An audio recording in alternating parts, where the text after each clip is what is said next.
80 साल की उम्र में जागा जोश पुराना था। एक सब कहते हैं बाबू कुंवर सिंह तो बड़ा वीर मर्दाना था। बाबू वीर कुंवर सिंह, जिनका जन्म बिहार के भोजपुर जिला के जगदीशपुर गांव में हुआ, इन्होंने सन 1857 में भारत के प्रथम स्वतंत्रता आंदोलन में 80 वर्ष की उम्र में अपनी वीरता एवं शौर्य का परचम लहराते हुए अंग्रेजों को एक बार नहीं बल्कि 7 बार परास्त किया। बाबू वीर कुंवर सिंह भारत के एक इकलौते स्वतंत्रता सेनानी हैं जिनकी पुण्यतिथि को विजयोत्सव के रूप में मनाया जाता है। सीतामढ़ी में श्री राजपूत करनी सेना ने 30 अप्रैल 2022 को ललित भवन में विजयोत्सव का आयोजन बड़े ही धूमधाम से किया एवं समारोह की उद्घाटन वरिष्ठ शिक्षाविद एवं आध्यात्मिक गुरु आचार्य श्री सुदर्शन जी महाराज ने किया एवं मुख्य अतिथि के रूप में नीरज कुमार बबलू पर्यावरण मंत्री बिहार सरकार ने मुख्य रूप से उपस्थित थे। साथ में सीतामढ़ी नगर विधायक मिथिलेश कुमार, रीगा पूर्व विधायक अमित कुमार टुन्ना एवं हजारों की संख्या में करनी सैनिकों ने सीतामढ़ी में जुलूस निकालते हुए वीर कुंवर सिंह के शौर्य को याद किया। भारत के नई पीढ़ी के जवानों, आज सबसे पहले हम परमवीर बाबू कुंवर सिंह जी को प्रणाम करते हैं, नमस्कार करते हैं और उनके चरणों में बैठकर जितनी भी बातें हम लोगों ने यहाँ की, यह एक प्रकार का शपथ है। हम लोगों ने शपथ लिया कि उनके मार्गदर्शन पर हम चलेंगे। 2-3 सवाल उठ गया है यहाँ, कई बात बताई गई बाबू कुंवर सिंह के बारे में। वह इतिहास की बात है, सही बात है कि हम लोगों को बड़ा गौरव है कि हम उस वंश के हैं जिस वंश के प्रणेता बाबू कुंवर सिंह जी थे। यह बात सही है कि पीड़ा होती है जानकर कि हाथ में गोली लग गई और उन्होंने अपना हाथ काट कर गंगा में बहा दिया। इसके पहले भी चर्चा हुई कि हमारा देश बड़ा ही विशाल था। आज जो अफगानिस्तान है उधर है, तो कंदहार है, जहां तक हमारी सीमा थी। और सबसे पहले सिकंदर ने जब भारत पर आक्रमण किया तो उसी कंदहार के निकट का राजापुर मुकाबला करते करते उनको इस तरह घायल किया कि सिकंदर भारत के आगे बढ़ नहीं सका। वह भी क्षत्रिय कुल के थे, राजापुर। तो हम लोगों का इतिहास बड़ा ही महान रहा है। हरि सिंह नलवा कश्मीर के थे और उन्होंने अपनी सीमा ताशकंद तक बढ़ाकर स्थापित किया था। बाली, सुमात्रा, इंडोनेशिया, जावा, तमाम क्षेत्र हम लोगों का हम धीरे धीरे सिकुड़ते जा रहे हैं। एक बात मुझे याद आती है कि मैंने सुना कि दिल्ली में एक बार मंत्री जी, आप यहाँ उपस्थित हैं, बड़ा यह हमारे लिए सौभाग्य और गौरव की बात है। हमारे कुल के परंपरा के तमाम लोग यहाँ बैठे हैं, सबका अभिनंदन आपके सामने करता हूँ। तो मैंने सुना कि दिल्ली में एक बार ऐसा हुआ कि लोगों ने कहा कि भारत के जितने राज्य हैं सभी राज्य का बंदर को पकड़कर दिल्ली में एक सम्मेलन कराया जाए। तो एक बड़ा सा जाल सब जगह बनाया गया और उसमें सभी राज्य के लोग अपना अपना बंदर के पकड़कर वहां ले गए। दिल्ली में जाने के बाद जब लोगों ने कहा कि आप लोग अपना अपना ढक्कन बंदर का खोलें, सब लोगों ने खोला, सब बंदर कूदने लगा चारों तरफ। बिहार का ढक्कन खुला, एक भी बंदर बाहर नहीं निकला, सब भीतर बैठा हुआ। लोगों को बड़ा आश्चर्य हुई, क्या हुआ? कहा कि बंदर तो भीतर निकल नहीं रहा। तो कुछ लोग बाकी लोग थे, बोले जाके भीतर देखे तो देख क्या रहे हैं, एक बंदर दूसरे की टांग पकड़ के बैठा है, बाहर निकलने नहीं दे रहा। तो क्या नहीं समझते हैं कि हम लोग ऐसे ही कुछ कर रहे हैं? हम लोग तमाम एक दूसरे की टांग पकड़कर खींच रहे हैं नीचे। हमारे समाज की बात है। हमारे पूर्वज लोग कहते थे, गांव में आज भी कहते हैं, बाबा सिक्कर रखे हुए थे, हाथी रखे हुए थे, अब पोता सिक्कर लेके घूम रहे हैं। हम लोग केवल दाम बेच रहे हैं उनका। हम लोगों का कर्म क्या? अभी विधायक जी विश्लेष जी ने बहुत अच्छी बात कही, मैं आपकी प्रशंसा करता हूं कि कुछ क्रियात्मक बात होनी चाहिए इस कौम के लिए। यह भी सवाल उठा गया कि यहाँ कुछ सीतामढ़ी में महाराज जी यह करे वह करे, ठीक है, मैं आपके घर का समान हूं, मैं आपकी भरी सभा में आज वचन देता हूं कि अगर इस तरह का कोई भी काम अगर शुरू होता है तो पहला स्थान मेरा उसमें रहेगा। अभी एक व्यक्ति ने मुझे कहा कि जानकी स्थान के बगल में रोनिया बनिया लोग अपना एक भवन बना रहे हैं। हमको लगा कि हम भी आज जा रहे हैं उसी समारोह में, क्या हम लोग एक भवन नहीं बना सकते, एक ऐसा स्थान नहीं बना सकते जहां हमारे कुछ लोग जाएं, वहां रहें, वहां बैठें। और जहां तक जमीन की बात है तो मेरे पास तो एक ही जमीन थी जो हॉस्पिटल को मैंने दे दिया, आई हॉस्पिटल चल रहा है। दूसरा वहां सामने पड़ा हुआ है जो चुन्नू जी उसको अपना प्रोजेक्ट चला रहे हैं। अब प्रश्न उठ गया कि 40 एकड़ जमीन मैंने वहां सीतामढ़ी के रीगा के बगल में लिया, जिसमें paramedical, medical college, BEd college, विद्यापीठ, ये तमाम 4-5 संस्थाएं हमने वहां शुरू की है। मैं चाहता हूं कि हमारे घर की जो बेटियां हैं, हमारे जैसे कि मैडम ने बताया, अर्चना जी ने, लड़कियों के लिए कुछ काम हो। पहली बात तो यह करिए कि हम अपनी लड़कियों को थोड़ा बाहर निकालने दें। हम लोगों ने ताला बंद कर दिया है। आज मैं चाईबासा में जाता हूँ, माननीय मंत्री जी का एक क्षेत्र है जहाँ से जीत कर आते हैं, छाता, माधोपुर, सहरसा और तमाम क्षेत्रों में मेरे कार्यक्रम होते हैं, मैं जाता हूँ। वहाँ भी मैं देखता हूँ कि लड़कियों को आगे बढ़ने की सुविधा नहीं दी जाती है। हम लोग उसके पर्दा के अंदर रखते हैं। आज तमाम लोग संकल्प लें। अरे सबसे बड़ी चिंता की बात यह होती है, जब हम लोगों के यहाँ इलेक्शन होता है तो हम लोग वोट देने भी नहीं जाते, शर्म लगती है। और जब कोई ऐसे लोग जीत कर चले जाते हैं तो बाद में कहते हैं कि गलती हो गई, आपने वोट दिया। बहुत लोग हैं जो नहीं दिए। तो हम लोग इस मामले में पिछड़े हुए हैं। माननीय मंत्री जी के सामने मैं यह कहूंगा कि माननीय मंत्री जी, अभी बिहार में जनगणना की बात हो रही है, जातीय जनगणना आप करवाइए, पता तो चले कि बिहार में आप कितने लोग हैं, पता तो चले। नहीं मालूम है किसी को। अभी एक पुस्तक छोटी सी आई, उत्तर प्रदेश के एक विनोद कुमार सिंह है, राजपूत शौर्य फाउंडेशन चलाते हैं, उन्होंने 2 किताब भेजी थी मेरे लिए।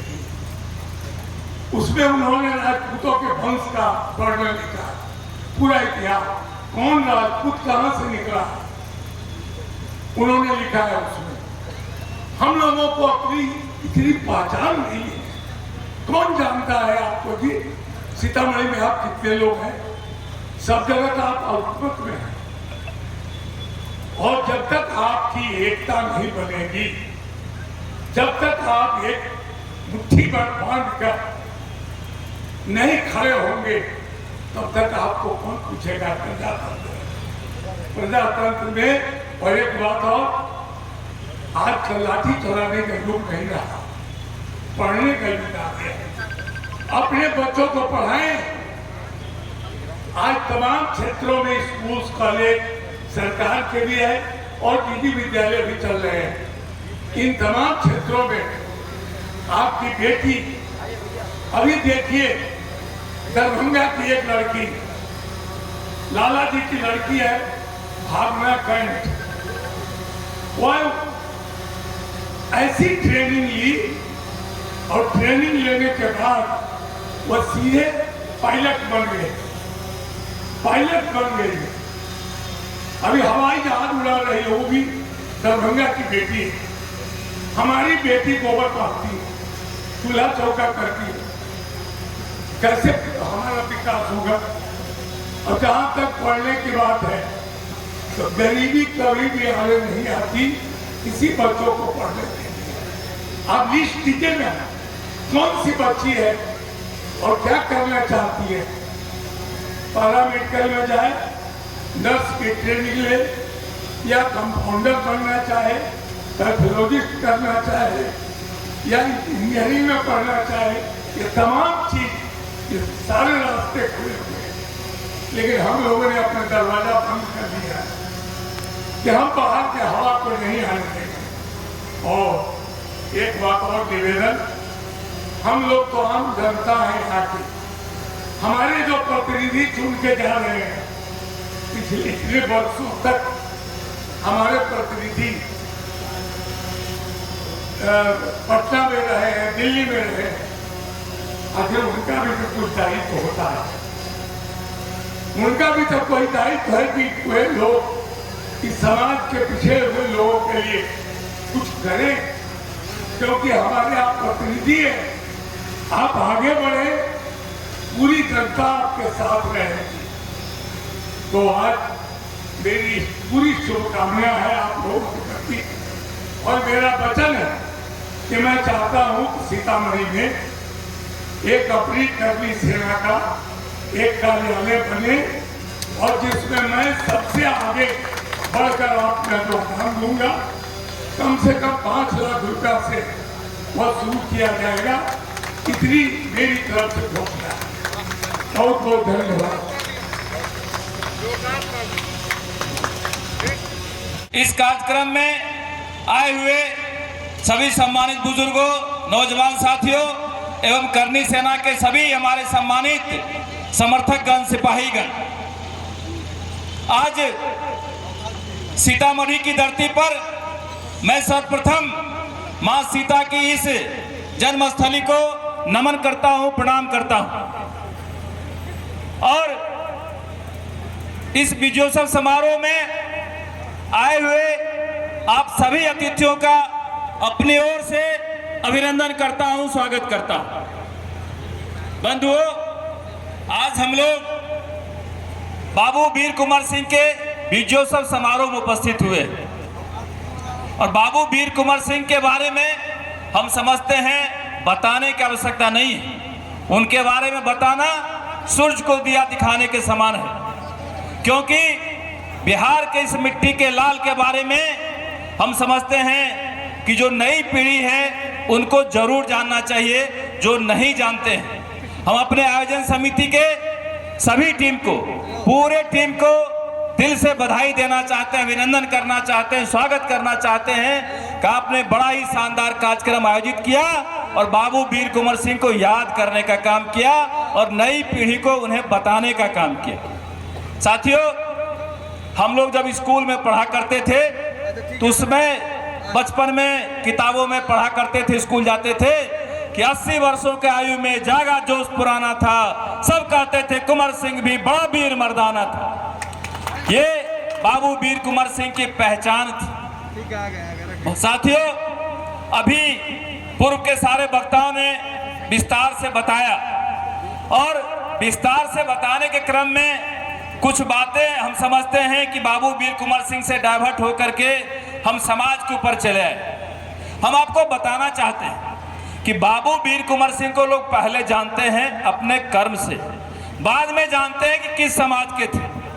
किसी भी महापुरुष को लोग अपने कर्म से जानते हैं।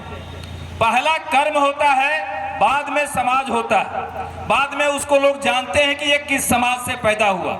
आदमी का पहचान जात से नहीं कर्म से होता है। इस बात को आपको समझना पड़ेगा, जानना पड़ेगा। बंधुओं, आप इतिहास में बड़े बड़े योद्धाओं का नाम सुने। सारे योद्धाओं का किसी का जयंती होता है, किसी का पुण्यतिथि होता है, लेकिन बाबू वीर कुंवर सिंह एक ऐसे सिंगल योद्धा थे जिनका विजयोत्सव समारोह मनाया जाता है। दूसरा कोई योद्धा नहीं जिनका विजयोत्सव हम लोग मनाते हैं। क्यों? इसलिए कि उन्होंने मरते समय अपना विजयी पताका फहरा करके युद्ध में विजय प्राप्त करके तब वो वीर गति को प्राप्त हुए थे। इसलिए सिर्फ उनका विजयोत्सव मनाया जाता है। अभी आप देखे होइएगा कि 23 अप्रैल को जगदीशपुर में भयानक विशाल रूप से विजयोत्सव समारोह मनाया गया और हमारे केंद्रीय गृह मंत्री परम आदरणीय अमित शाह जी उसमें पधारे।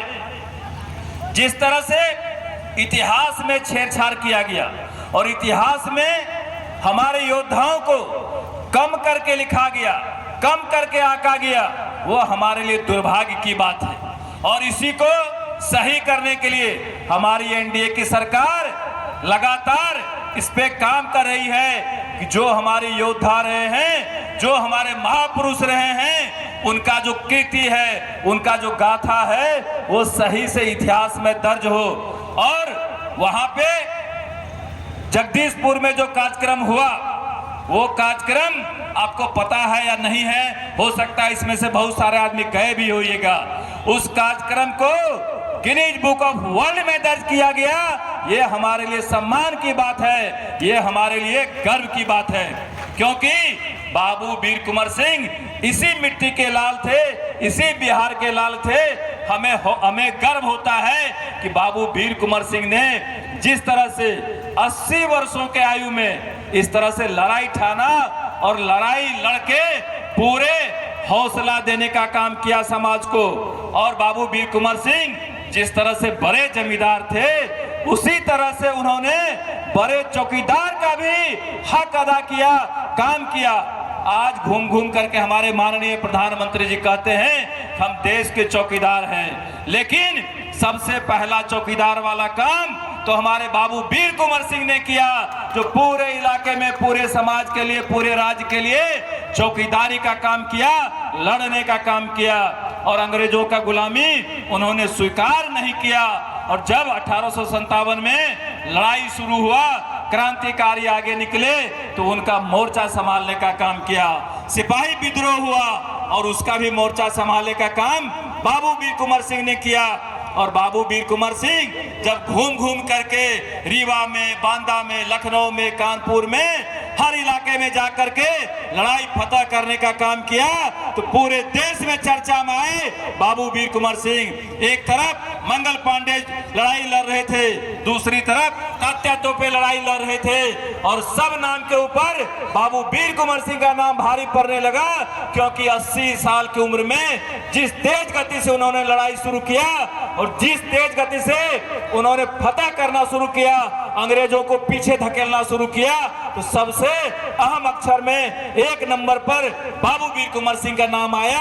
ये हमारे लिए गर्व की बात है, ये हमारे लिए सौभाग्य की बात है, सम्मान की बात है। साथियों, वीर कुंवर सिंह के ऊपर जब गाथा लिखा गया, जब किताब लिखा गया, तो हमारे हिंदुस्तान के राइटर ने तो कम करके लिखा, लेकिन मैं आपको बता दूं कि जो ब्रिटिश राइटर थे, होम ने, उनका नाम होम था, वो ब्रिटिश इतिहासकार थे। उन्होंने लिखा कि वो बूढ़ा राजपूत, 80 साल का बूढ़ा राजपूत जिस तेज गति से युद्ध लड़ रहा था, अंग्रेजों को पीछे धकेल रहा था, जिस तेज गति से लड़ाई फतह करने का काम किया, अगर वो जवान होता तो 1857 में ही अंग्रेजों को देश छोड़ना पड़ता।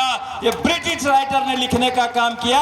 ये हमारे लिए सम्मान की बात है, ये हमारे लिए गर्व की बात है बंधुओं। इसलिए मैं कहना चाहता हूं कि जो भी हमारे योद्धा रहे हैं, चाहे वो महाराणा प्रताप रहे हैं, चाहे उससे पहले हमारे रामायण के युग के हो या महाभारत के युग के हो, सभी हमारे योद्धाओं ने समाज के लिए लड़ने का काम किया और समाज में अपने कर्म से, अपने कामों से, अपने शक्ति से इतिहास लिखने का काम किया और समाज को सम्मानित करने का काम किया।